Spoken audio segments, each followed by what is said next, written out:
Baada ya mashambulizi yaliyofanywa na Israeli usiku kucha katika maeneo ya ukanda wa Gaza, wapiganaji wa Kihouthi ambao wakati huu wanapambana na Wamarekani na Waingereza wameapa kwamba watawatetea wakazi katika ukanda wa Gaza.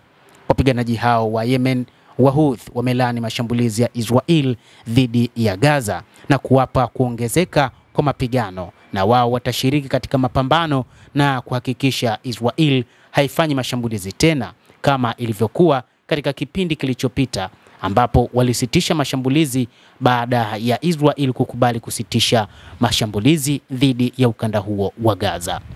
Wapiganaji wa Houthi wa Yemen kwanza wamelaani wimbi la Israeli la mashambulizi huko Gaza, lakini wanaapa kuzidisha operesheni zao wenyewe kwa kuunga mkono mshirika wake Hamas baada ya kutishia kuanzisha upya mashambulizi dhidi ya meli za Israeli katika Bahari Nyekundu. Tunalaani kitengo cha adui Israel kuanza tena uchokozi dhidi ya ukanda wa Gaza. Hii ni kwa mujibu wa uongozi wa kisiasa wa Houthi ambao umetoa taarifa hiyo.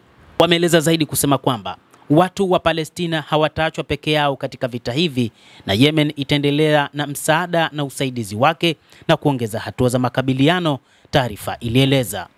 Kwa hivyo mpango wa Houthi wakati huu kwanza ni kufanya mashambulizi ya kina ndani kabisa mwa Israel kwa kutumia makombora yao ya Palestine 2 ambayo yameonyesha uwezo wa hali ya juu katika kipindi ambacho Israel ilikuwa ikiendeleza mashambulizi yake ndani ya ukanda wa Gaza kabla ya kusitishwa kwa mapigano.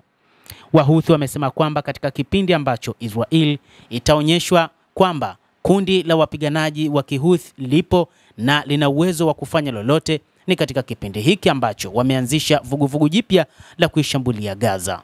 Ikumbukwe Gaza ndani ya miezi 15 iliharibiwa vibaya, na kwamba mpango ilikuwa ni kuhakikisha ukanda huo wa Gaza unajengwa upya, lakini Israel ikaamua kuanzisha mashambulizi mapya ikisema kwamba mashambulizi hayo ni mashambulizi ambayo yatakuwa ya muda mrefu zaidi. Hata hivyo, mashambulizi hayo ya muda mrefu kwa kiasi kikubwa yatasababisha mauaji ya watu wengi, na inadaiwa kwamba huenda mpango wa Israel ni kuwahamisha wakazi wa ukanda wa Gaza kuhakikisha kile alichokizungumza rais wa Marekani Bwana Donald Trump kinatimia, na ndio maana wameamua kuanzisha mashambulizi haya. Hadi sasa taarifa zinasema kwamba kuna ongezeko la vifo na majeruhi wengi. Tangu asubuhi ya leo kulikuwa na vifo vilivyoripotiwa 200, lakini hadi wakati huu taarifa zinadai kwamba kuna zaidi ya watu 300 wamefariki, lakini pia makumi wakiwa wamejeruhiwa.